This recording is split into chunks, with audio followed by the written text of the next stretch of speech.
Do you remember those really cool episodes of Batman Beyond and Justice League Unlimited where we get to go to the future in Neo Gotham and we get to see Batman Beyond Terry McGinnis work with Static and the rest of the league in the future? Well, we just got an Elseworld story that is exactly that. So let's talk about it in this video.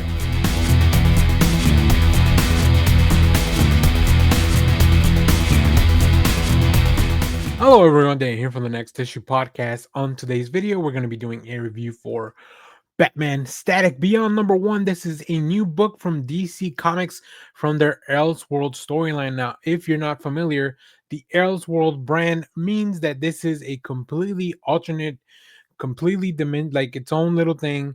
It doesn't have anything to do with current continuity, and this is a fun way for writers and creators to tell these stories about these characters that sometimes you may not get because of continuity reasons.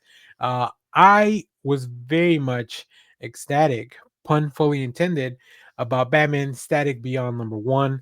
I grew up watching the Batman Beyond cartoon. It was one of my favorite things. And when they started expanding, anytime that the Justice League from the future showed up in these in the series, I was always very excited. So this is really cool to revisit. Of course, this has a brand new creative team and a whole new different look. So let's talk about this book.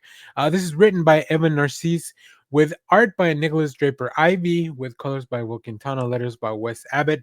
And in the not so distant future, young hero Terry McGinnis patrols the streets of Neo Gotham as Batman Beyond, while Virgil Hawkins, aka Static, forges a new technological revolution in Dakota City with the introduction of the Q Wave energy grid. Together, alongside the Justice League Beyond, the heroes prepare for the Earth's induction into the interplanetary alliance known as the Cooperative. Everything seems to be going smoothly until a new villain arrives on the scene and puts everything at risk. At the center of all the mayhem is the unlikely duo of Static and Batman Beyond, as they must work together to save the world before it's too late. I mean, I don't know what else I could tell you other than that. That is exactly what I want in a story about Batman Beyond. This was so much fun to read. Just first of all, Nicholas Draper Ivy's art. The way that he has taken really on Static and drawing these characters and then going now into the future and drawing the Justice League Beyond. It's incredible stuff. I love the style. It's very kinetic. A lot of energy coming in with a lot of these illustrations. Very cool designs that when you see characters like Warhawk and Big Barda from the future and then the new Flash, they still remain very faithful to the original designs, but they look so cool adapted in this new world. Even Superman Beyond, I think, has one of the best looks in really just a really cool design. So this book is full of really stunning visuals. But on top of that, we have this really cool story, right? The Justice League Beyond is never without having something to do. But having these two characters team up, they have very different styles, right? Virgil is now in this future. He is more of a wise, seasoned veteran, where now Terry McGinnis is the youngster. Where most of the time, when you read a Static comic set in the present time, of course, Virgil's a lot younger. Very reminiscent of Terry McGinnis. He has a lot of inexperience, but he's got the powers and he's got the leg up on everything. But I think what really works with them together is that they are very different, right? Terry doesn't have any powers, it's all the suit. But of course, Virgil has learned how to grow up with these powers and how to also work with people from all over the place to make a better world, right? He's always wanted to just improve things in Dakota City and the rest of the world. So I really enjoy this story. The villain is very surprising. We get a scene at the club, of course, because we have to. The Joker show up to ruin everything. So yeah, this book just has everything that I'm looking for when it comes to a story about Batman Beyond. And on top of that, we get of course, Static, who is a very cool character. Especially, I mean, I like all sorts of Static, but man, when he's just like this really cool, older, experienced hero. It's a whole different facet. It's completely different from the Virgil that you may know in a lot of ways, but also the core of the character remains. And I think the team really captures that. This is going to be a fantastic series. I love that it's an Elseworld story, so they can really push the envelope on a lot of these things and just go and take these character places that people may not be expecting. So, highly recommend you check this out. Before we wrap up, let's take a look at the covers. So, of course, we have the main cover. This is by Nicholas Draper Ivy. We have this Dustin Wynn cover. I'm hoping to pick this one up at the shop. I love Dustin Wynn. I love his approach to the design of Batman Beyond. We have this really cool Raza cover. This one's also great. Very different from Destin. I like that each of the characters kind of gets a little bit of a highlight in their own. It looks like they're gonna have a foil version of Dustin Wynn's cover, and then we have the Dennis Cohen, mashup cover for both of them. Great stuff. Like this has a more classic feel to it, very different from all the other ones. And the main cover is also great. So I want to get the Dustin Wynn cover because most of DC books have a variant cover in the cardstock, and then you get the regular cover underneath. So you get kind of the best of both worlds there. All right.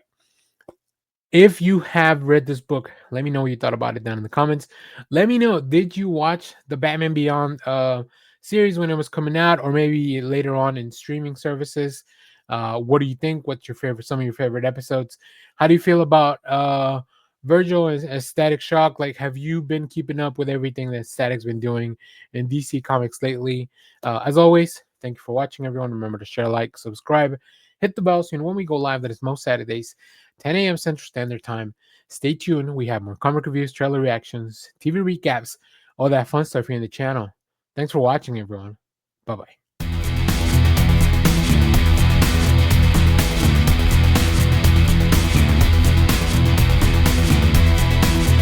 A special note to all the readers: the events of this comic take place before the new film Predator Badlands. So let's talk about it in this video.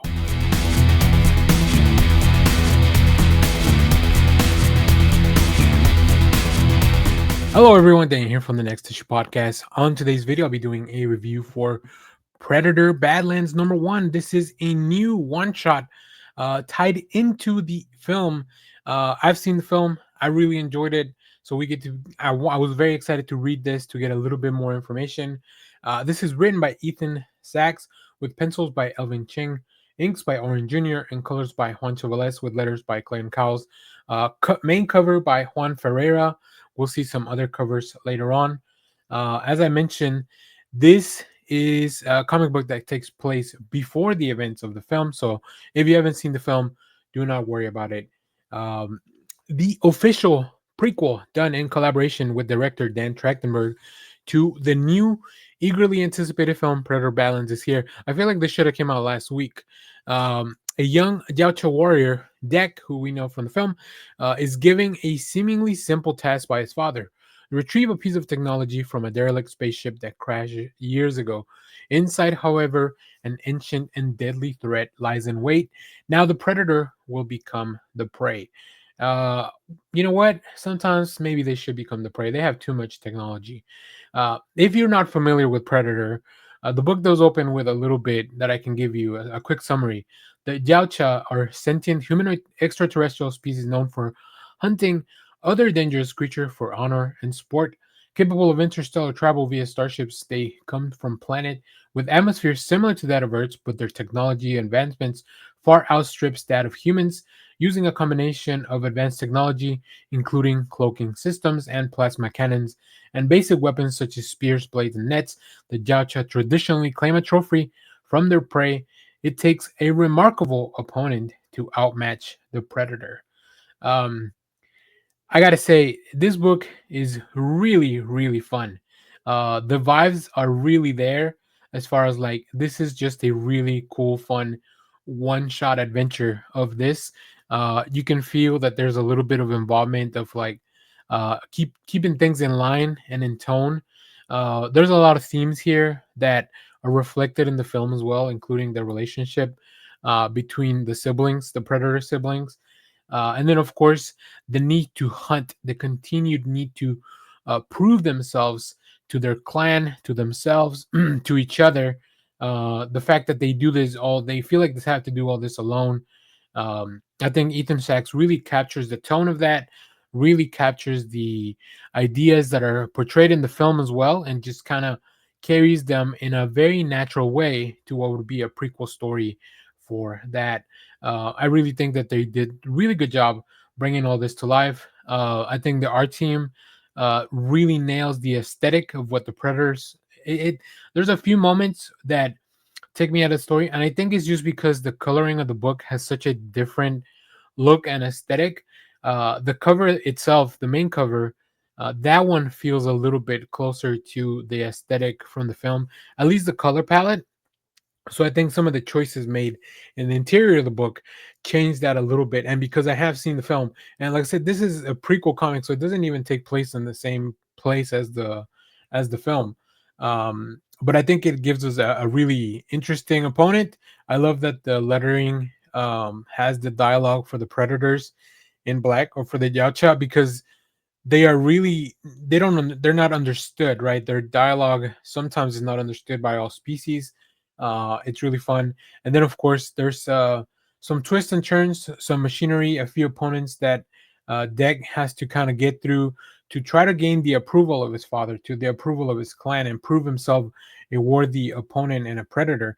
Normally in these films, the predator are the antagonist, but in this film and in this comic, the predators have been brought to the forefront. So really interesting stuff. I enjoy this comic. I think it's something fun.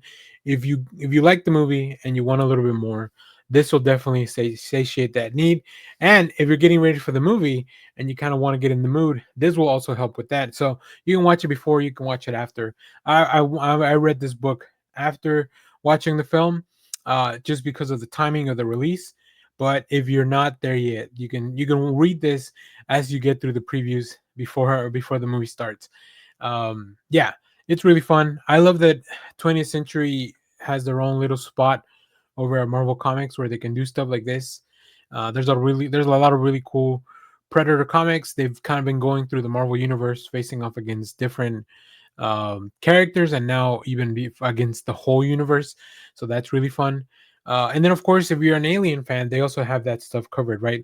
I feel like there's something big being planned for both of those franchises, and hopefully, we'll see that sooner rather than later. So, um, if you want more Predator slash Alien content, mainly Alien, but they do dip into the Predator, go check out the gang over at Crew Expendable Pod. I'll tag him in the description of this video. And then, of course, before we get out of here, we have to check out the covers. We should have about three from what I see here. So this is the main cover, as I mentioned. I really like this. When I go to the shop, this is what I'm gonna be getting. But we do have this really cool cover by Cafu. Cafu, legendary artist, like just really nails the look. This really looks like the deck from the film. I love the splashes of the green blood from the Predators. And then we have this movie variant poster. So this is more. This is what the movie actually looks like. It's got a very interesting. I don't know if it's an actual poster from the film. It looks like the IMAX poster, if I'm not mistaken. So that's really fun because you don't get a lot of these movie posters put into the comic. So it's really just a big advertisement for the film, but it works because it's good. So if you enjoyed this comic, or if you have thoughts about it, let me know down in the comments. Also, if you've seen the film, let me know what you thought about it. Maybe we'll be talking about it later in the future once everybody in the channel has seen it. So stay tuned for that. And if you're new, make sure to hit like and subscribe so we can talk more about comic books, movies, and all this really cool stuff. And as always, thanks for watching, everyone. Bye bye.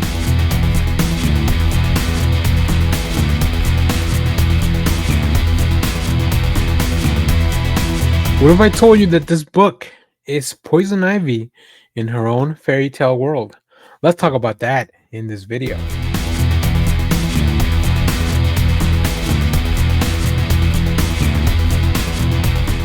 Hello everyone, Dan here from the Next Issue Podcast. On today's video, we're doing a review for Poison Ivy Annual Number 1 from 2025. This is a new book from DC Comics. Now, normally I'm actually behind on my Poison Ivy reads, but these annuals I've learned that they have been very good at being standalone stories, and this one is definitely no different, which is why I went ahead and read it. And it's really a cool story. It's really like a fairy tale, a tale of mythology. So let's talk about who is involved in this book. This is written by G. Willow Wilson, who is the current writer on this Poison Ivy series. Now, remember and cast your minds back to the beginning of that Poison Ivy series. It was supposed to be a mini series, and now we are here in an annual. We've had plenty of volumes of this, so very excited to kind of keep on with that trend. And also, I don't know, this might be the longest Poison Ivy series in DC history. Let me know in the comments. This is art by Mark Buckingham with colors by Lee Lowridge, Tom Napolitano on letters, with a beautiful cover that you can see in the screen by Jessica Fong. We'll take a look at the other variant cover later on in the video. In this book, A Tale of Times Past, no matter what Pamela Isley does, mercy or slaughter, humanity seems dead set on betraying the earth. Yet Ivy still refuses to let go of her own humanity in a service of what she claims to love. Hoping to discover a way forward, Poison Ivy sets out to find the living repository of all secrets, the tree of knowledge. But like those who have tasted the tree's fruit before her, Ivy learns far more than she bargained for. Yeah, it's a very straightforward premise. So I'm not gonna go into spoilers, but we do have Poison Ivy goes looking for this tree, and she finds it.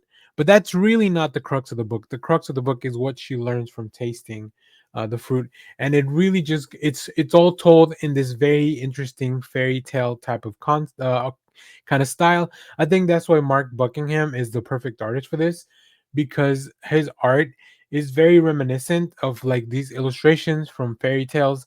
I mean, Jessica Fong really does a good job also capturing those feelings in this main cover. I'm very excited to go to the shop and pick some of these out. But this was great. Like I said, I'm not current on Poison Ivy. I didn't miss a beat. I know the struggle that Pamela is always kind of going through being Poison Ivy. Now that she has her connection to the green and her powers have evolved a little bit more, I think G. Willow Wilson has really just honed in on what this character is all about, what makes her interesting, and kind of the twists and turns, and just adding a lot more to her mythology. So everything works very well together. You have this really beautiful, picturesque art, right? It really feels like you're just kind of going through this beautiful book telling the story. And it may feel like a story that you already know, that you're familiar with, but it has that really cool Poison Ivy twist that, of course, the main character in our tale is a little bit of an avatar for Pamela herself. But yeah, it is a tale as old as time. There's evil people in this world, and there will be betrayal and secrets, and sometimes broken promises. But that all that here is told within these few pages. Annuals are a little bit longer. This one, I believe, is 40 pages with everything, including everything, cover and credits and all that. But they really take advantage, like the team really takes advantage of the extra few pages to really bring you a fun story, a really cool narrative. It pays very well. I could, like, once I started going, like, I really felt like I needed to get to the end of the book, because I had to find out what was going on. But yeah, at every twist and turn, there's some really haunting imagery. There's some really beautiful stuff as well, because it is a Poison Ivy book. Like, the fact that she's connected with nature in the way that she is really brings a lot to the book. So, highly recommend you check this out. Even if you're not reading the Poison Ivy book, this is a great standalone thing just to check out on New Comic Book Day. So, if you are going to your shop today, make sure to ask for this Poison Ivy annual. And then I also recommend you go back and check in on the Poison Ivy series by G. Willow Wilson and a team of fantastic artists all throughout the different arcs. So let's go take a look at the other cover. As I mentioned, we have this Jessica Fong cover, and then we only really have one other cover by Seb McKinnon. It's also very picturesque, very painterly. Very beautiful. This one really tells you a little bit more, kind of about what the story is all about in the that Pamela learns. So it's great stuff. I really love this one as well. So hopefully I can find this one at my shop, because DC's been very good about, for any variant covers, you get the variant cover on the cardstock, and then you get the regular cover on the inside of the book. So that's why they cost an extra dollar, usually when it's a cardstock cover, because you're getting kind of both things. It's really just the regular book wrapped up in a variant cover. Unlike some of the other publishers, which their variant covers don't have the original cover. It's just like a completely different book. So, but we're not here to talk about how comic books are made, although that might be a fun topic. We'll save that for a different day. But if you have read this book, let me know, what did you think of the Poison Ivy Annual. uh, what other characters would you like to see in this kind of fairy tale type of style, where it's a classic tale from any of the fairy tales that you might be familiar with, but with a bit of a different twist and turn, maybe wrapped around a character. Also, if stick around, we have a lot more comic reviews, because there's a lot of stuff coming out this week. And if you haven't yet, if you're new to the channel, make sure to hit the like button, subscribe, and stay tuned for more videos. As always, thanks for watching, everyone. Bye bye.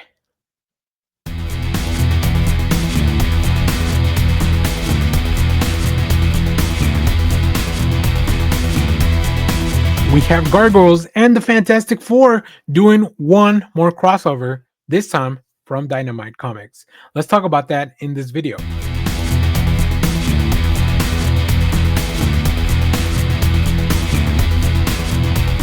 Hello, everyone. Welcome back to the channel.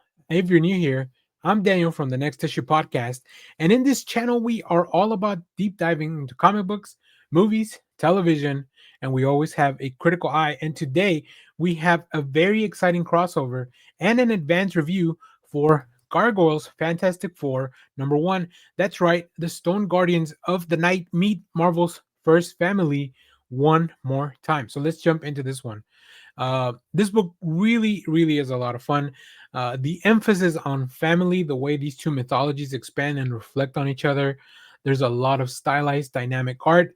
It all resonated with me very well. There are some caveats for new readers. I'll get into that later on. But first, let's dig into what the creative. Let's dig into the creative team for this, and then we'll talk about what works for me in this issue.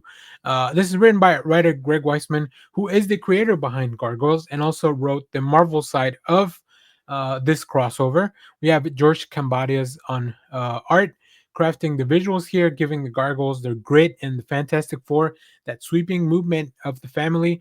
We have letters by Jeff Eckelberry, and of course uh, we have a lot of covers that we're going to take a look at later on in the video. So stay tuned for that. This is Dynamite Entertainment's side of the story, in conjunction, of course, with Marvel characters. But this one is the release from Dynamite. So like a month ago, we had the Fantastic Four Gargoyles #1. That one is from the side of Marvel Comics. So we also have a review for that in the channel if you haven't checked it out. I think one of the strongest things about this crossover isn't just like heroes meet heroes for a fight. It really leans into the idea that these two families, the Manhattan Clan and the Gargoyles and the Fantastic Four, each with their own legacy, responsibility, and even their kids. Right? We see Franklin and Valeria and Nash. The theme of that family, it really runs central to the issue. The book focuses even more on family than expanding the universe. And I think that's what really works for me. There are moments where the Gargoyles reflect on their centuries old duty and they feel anchored, while the Fantastic Four bring the contemporary superhero family dynamic into this. I think it really works for me. And I think it's a big part of why these books are successful and why the fans kind of keep coming back to these properties. The art by Combatius is a standout. It's stylized, it's dynamic, full of movement. I think it really resonates with how the gargoyles are captured in their action. The sequences just feel very energetic. It makes this field comic very dynamic overall. Whether it's the layouts or the panel transition and the use of the colorful movement from one side of the story to the other, it just really adds a lot to that sense of motion, that sense of urgency. um, I think that the idea of having these two parallel stories really worked for me. But I think it might be a little confusing for new readers, because there are two stories going on concurrently that we're going back and forth as we flip the pages. Right, the issue uses these intertwined threads: the Gargoyles' history, the Fantastic Four in the present, as well. When they're both kind of off in different missions, you see the kids doing one thing in the building, you see the Fantastic Four out on a mission. There's a lot of moving pieces to this one, so it might be something that you definitely want to take your time and make sure that you have enough concentration to read the video. If you're not familiar with the Gargoyles lore or the extended family structure of the Fantastic Four, I think you'll be able to keep up, but you might not feel the full weight of some of the character beats. The book just kind of assumes that you know who the Manhattan Clan are, at least. But even if you don't have the centuries of history, they don't really spend a lot of time reintroducing everyone. So I would say there's a little bit of a new, barrier for new readers, but I think it's still fun enough, and it gives you rich backstories enough for everyone, for both teams, that you might really enjoy the book regardless. The balance in the families, I think that's really fun, and then of course the villain setup that feels very familiar. While the crossover is fun, there's still some threads that are happening, right? The villain kidnaps a kid and the heroes finally reunite. Like, all these staples of a big team book, they're very well executed. So even if you feel like you might have seen this before, you've never seen it through this lens. If you're a fan of this franchise, especially if you like Gargoyles, the animated series from the era, or the modern Fantastic Four, who are having a pretty good year with their movie out, I think you'll really enjoy this book. It really offers a lot of real character work with family and legacy, some stylish visuals, and then of course celebrating the mythologies that come from both of these properties. It's a fun team up. It doesn't feel like a pure gimmick. There's heart, there's stakes, there's a fun story in there. This isn't just a novelty crossover. It really feels like both sides got something out of it, and then kind of said, like, we respect your universe too. Much love. So before we get out of here, let's look at all the covers from Dynamite. You guys know Dynamite loves to bring in great creators to give them a lot of covers. So here we have the first. This is just the main cover, but here we have this really cool Declan Shalvey cover. Declan Shalvey's been doing a lot of stuff with Dynamite, including the current stuff on Thundercats. Make sure to go check that out. We have this Amanda Connor variant, which I don't think I had seen Amanda Connor draw Gargoyles for sure, but I don't know if I had ever seen her draw the Fantastic Four. So very, very fun.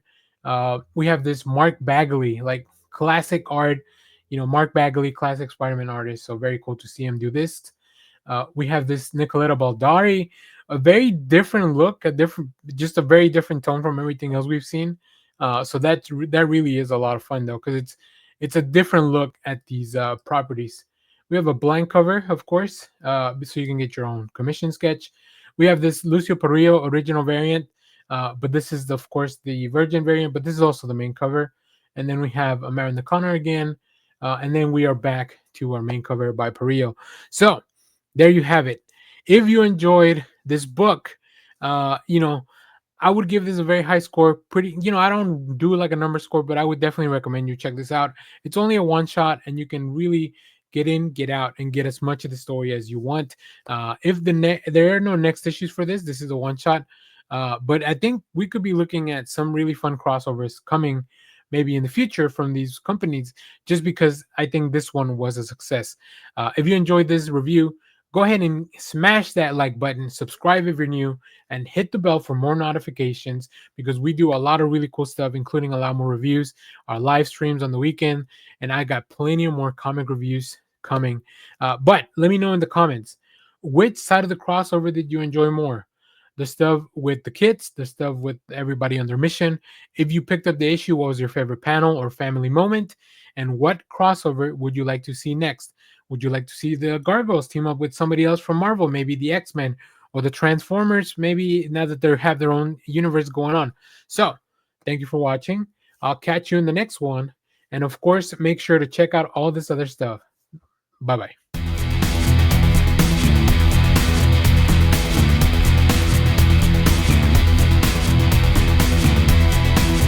Can a Decepticon ever be trusted? Let's find out in this video.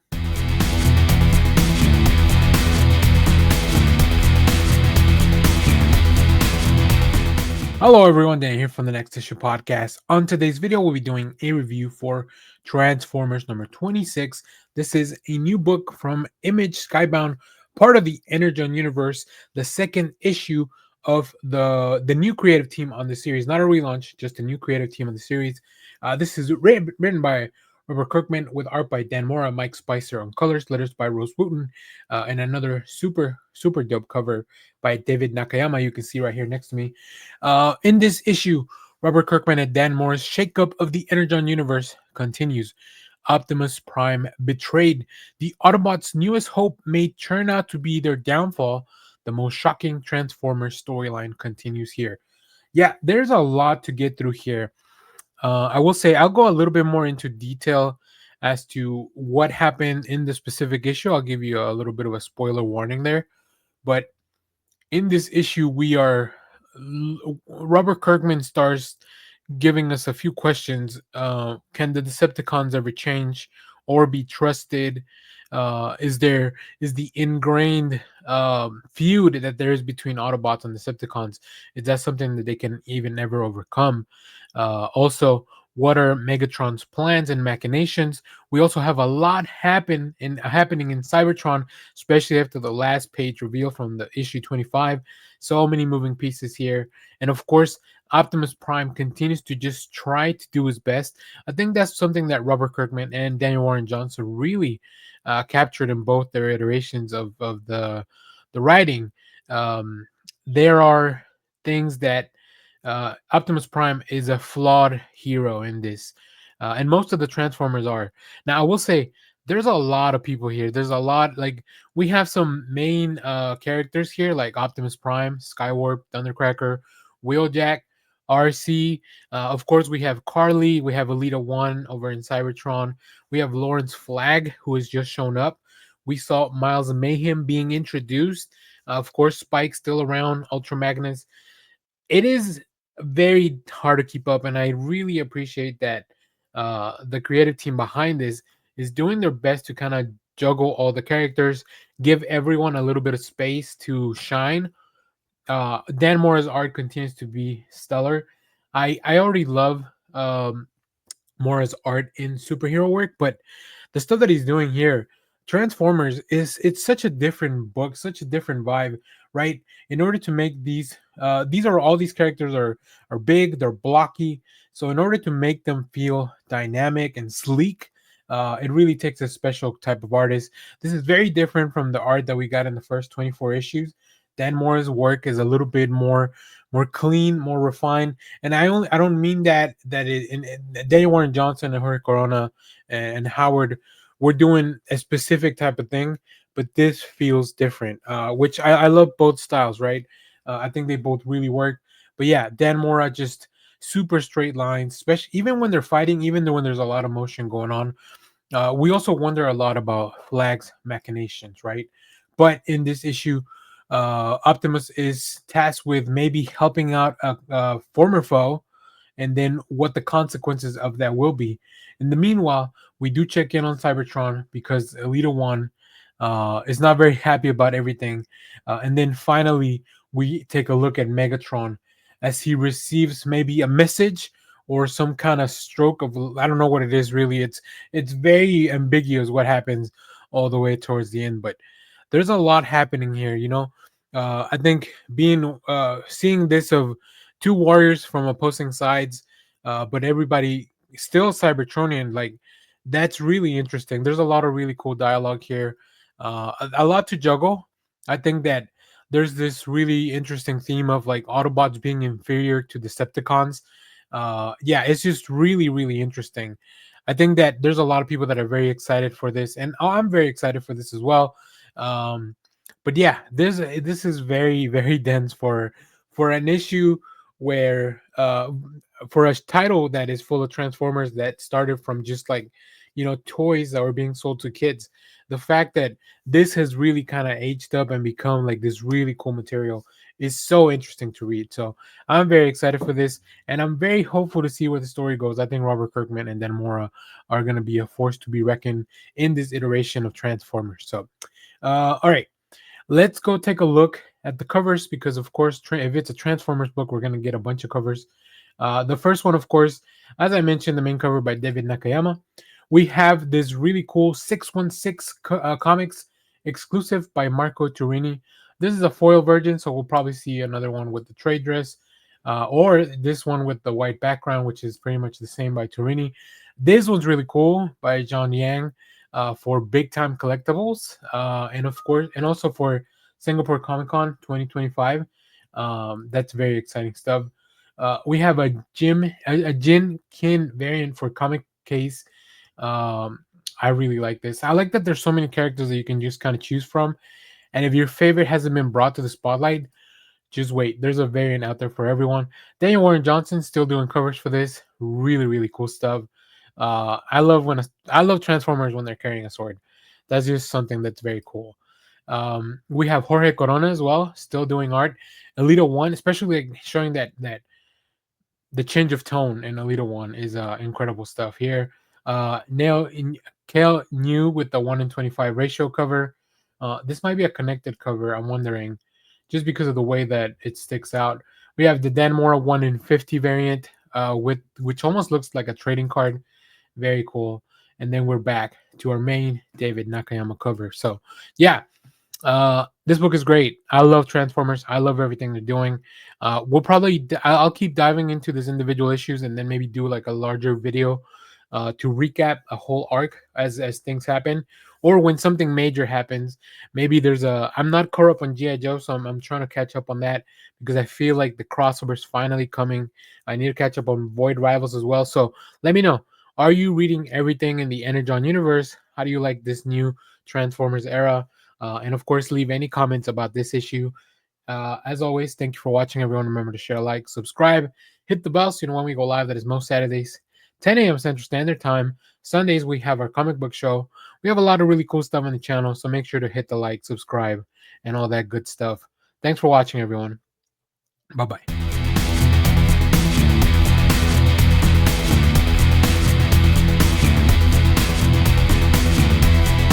It's finally time for two of the biggest franchises to take on a big comic book mashup.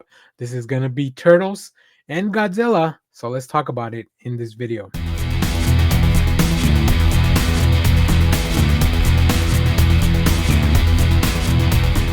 Hey everyone, welcome back to the channel. If you're new here, my name is Daniel from the Next Issue Podcast, and this channel is about deep diving into comics, movies, TV, and of course, giving you some advanced comic reviews. Today we got something wildly fun. I'm reviewing Teenage Mutant Ninja Turtle versus Godzilla #1. Yep, the heroic heroes on the half show finally meet the king of the monsters. So let's jump in. Okay, right off the bat, the book nailed it for me. The mythic collision of these two iconic franchises feels surprisingly seamless. The tone, the art, the character voices, all major standout. I had a grin on my face the whole time. I was able to read this a few weeks ago, and I went back and reread it to do this review because I did a little preview video. So shout out to our friends from IDW. But before we dig into what works, let's give credit where credit is due. This is written by Tim Seeley.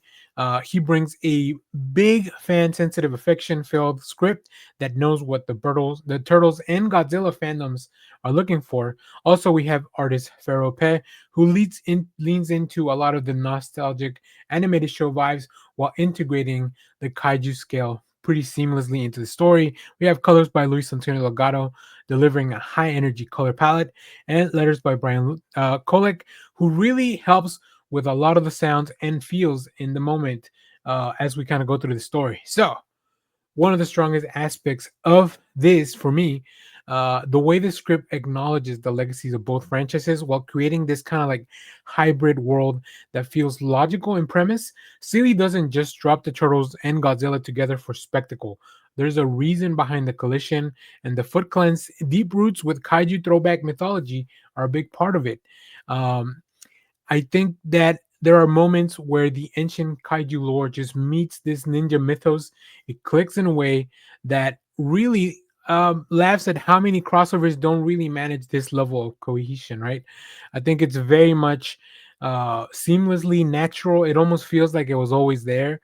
And I think that's really the trick that Saley and the team pulled together for this one. Pharaoh Pez art, channeling a lot of the animated show from the early 90s. The character designs feel familiar. The action flows like these animation frames. And then when Godzilla finally roars into the page, you feel the weight of it. I think that there's a really cool blend of aesthetics from both franchises. Um, I think one of the standouts is that there are some really interesting facial expressions, the big silhouette from the monsters. Just really, when I compare that to some of the stills or videos from the old shows, it really matches. And I think that's great. Another big win. The turtles feel like themselves, their banter, their martial art rhythms. The Godzilla and company, they feel like monsters, but also grounded in this world. It doesn't devolve into a parody. The voices feel authentic to the IPs themselves, which to me just elevates the reading experience. You know, when Splinter, there's a moment here when Splinter reflects on the kaiju history with him and Shredder, that really makes this feel like always was part of something that was always there. So I really think that the issue spends a lot of time setting up the lore, and I think it's great because it means a big battle is in the horizon. So we get a little tease, and then of course we get a little bit of a hook towards the end for more to come. So I'm very, very excited for this. If you're a fan of either franchise, I think especially the animated era of these shows or the classic kaiju vibe of Godzilla, I think this is an instant buy for you. It's got the action, it's got the heart, nostalgia, and of course, it sets up bigger things in the series. This isn't just a novelty crossover. It has roots, intentions, and a sense of fun that refuses to be cynical, refuses to make fun of these franchises. Instead, it reveres them. So, before we close out this video, let's check out, because there's going to be a lot of different covers for this, and we're going to look at them. So we have here the main cover. As you can see, I'm very excited to go to the shop this week to pick up my books, and this is going to be one of the covers that I want. But there's a lot of really cool ones. We have this 1 in 100 Riley Rossmo variant, which I don't think I'd ever seen Riley Rossmo draw either of these franchises, so that's really cool. Uh, Although I don't know if my shop will get this because it is a 1 in 100. We have a 1 in 25 Dylan Burnett cover. Very menacing look at Godzilla in this one. We have a 1 in 50 Sean Galloway. This is a virgin variant of it. So we might get a different one with the traders that is not a 1 in 50 ratio. We have this really, really cool cover by Junie Ba. I like Junie combining both the styles really from both of the franchises. I think that's very cool. We have this great cover by Valdemar Rivas, which is just out of control. The turtles escaping from the big giant foot of Godzilla. Here's the Sean Galloway cover with the traders. So this should be just a regular cover. We also have the blank cover variant because, of course, you want to get a sketch of either Godzilla or TMNT. So if you do get this and get a commission, let me know in the comments what you're excited to get. And then we have this really cool cover by Maria Wolf. Maria Wolf draws these really sick covers, and this is, of course, one of them. And last but not least, this is the IDW exclusive variant, which I believe you can only get at their shop online. So if you pick any of these up, let me know. And then we are now back to our main cover. So for me, I'd give this issue something very high, very close to perfect, but it definitely leaves room for improvement and a lot of growth. So for a number one crossover, this early effort already hits a lot of the high notes that I'm looking for. If the series continues with this momentum, we are looking at one memorable mashup in recent years. So if you enjoyed this review, go ahead and smash that like button, subscribe. If you're new to the channel, hit the bell for notifications because we got a lot of different videos, more comic book reviews, and yes, of course, we have a lot of stuff when we do our live shows. So let me know in the comments. Are you more excited for the Turtles or for Godzilla in this fight? What is the other dream crossover that you want to see? And if you picked up this issue, what was your favorite panel or moment? If you go back to check out our live stream from Saturday, where we talk about random questions about pop culture, we have a few Godzilla crossovers that we pitch on our own. So make sure to go check that out. I'll link that in the description. So thanks for watching, everyone, and I'll catch you in the next one. Kawabunga, and stay away from Godzilla. Bye bye.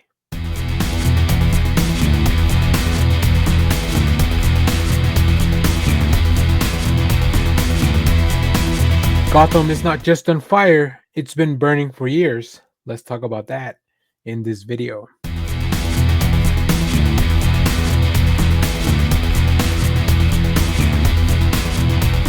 Hello, everyone. Dan here from the Next Issue Podcast. On today's video, we're going to cover the final arc of Batman Dark Patterns, in which Batman must decide whether he's salvaging the city or just its ashes. This is issues 10 through 12, and it is the last case, Child of Fire, the culminating 3 issue arc of Dan Waters and Hayden Sherman's 12 issue series. The clues, the pain, the patterns, it all leads here.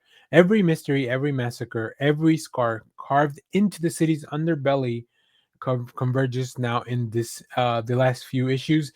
So, if you're not familiar, I have 3 other videos covering the first 3 cases of this series. I have said it once and I'll say it again. I think pound for pound, this is the best Batman series that is on the shelves, and it is culminating as of this video coming out. Issue 12 is coming out as well, which is why I wanted to do one last video to recap and cap everything off. Um, Writer Dan Waters' plotting finally pays off. The overarching story that he's been threading through Gotham's wounds now lands with purpose, while artist Hayden Sherman's and colors by Trina Farrell present Gotham as a battlefield, as a victim. Sherman's panels shout the toll, broken buildings, broken men, and a broken mission. This is a Batman as a survivor, not a hero. Issue 10 kicks off with the final case, with an arsonist turning Gotham into his design. The flame becomes the language, and Batman becomes an interpreter and also the target. And meanwhile, issue 11 escalates as the city burns, alliances fracture, and Batman confronts not just a criminal, but a whole system he's been propping up. And lastly, the issue number 12 closes the circle. The design is finally revealed, and the detective wound is laid bare, and the knight steps out of the fire changed. Yeah, Waters' writing here just completes this story in a fantastic way. The patterns Batman has chased over the past few cases, the systemic neglect, the trauma, the crooked architecture, fear as a currency, they all converge into this one final design. I think there's a lot of really cool ideas here. The legacy of fire and ruin, right? This arc shows how Gotham uses destruction as a blueprint for control. The arsonist is less of a villain and more of a blueprint for all this. We also have the price that Batman has to pay, Batman's toll. Sherman draws Batman not as untouchable, but worn, bruised, haunted, maybe worn thin. The city scars him as much as he scars it. And then, of course, the completion of a pattern. All the earlier arcs, We Are the Wounded, Voice of the Tower, Paradolia, they were all sketches for this final drawing in which Water pulls back the curtain on the design and behind all this chaos. And then lastly, we have the illusion of control, where Batman learns that detecting patterns doesn't mean controlling them. He sees the lines, someone else made the diagram. So it is just incredible stuff. I can't believe that this series has come together in such a way. The series was also always designed as a 12 issue maxi series with the 4 3 issue cases. So this final arc completes everything that they had been thinking of and setting together, as we see Waters and Sherman's architectural metaphor of Gotham as a design of dysfunction. uh, I think that this issue and this arc really brings what makes Batman very interesting to me. The detective aspect of it, the fact that he's not unbeatable, he is not unfallible, and he's often wrong. And I think that Dan Waters and Hayden Sherman really bring that to the surface. Whether it's Sherman's haunting arc, which really this Batman feels like he is on the brink of collapse. He's losing his mind. He's losing the war, and he's losing the city. He doesn't have the support system that he's built over the years, because the story takes place earlier on in his career. In the meanwhile, Dan Waters just puts him through the ringer with all these different cases. The disappointment, the twists, the turns, the allies that might not be allies, the surprise villains, and then, of course, the last test, the Child of Fire. Uh, it's an incredible book. If you have not read any of the Batman Dark Patterns, go to your library. and just, or whenever this comes out collected, go to your library or go to the shop and pick up the 12 issue series. It's going to be something that I feel like it's gonna go down as a classic for DC Comics history. Yeah, just this is going on my immediate recommendation list for anyone that is interested in any Batman book.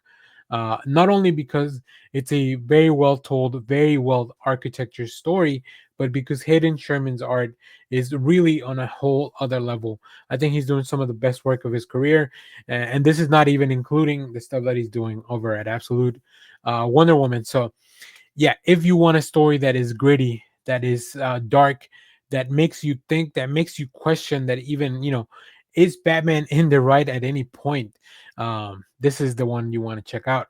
So with issues 10 through 12, Batman Dark Patterns doesn't just wrap up the story, it honors the wounds that it's been mapping. The team delivers on the architecture of this world.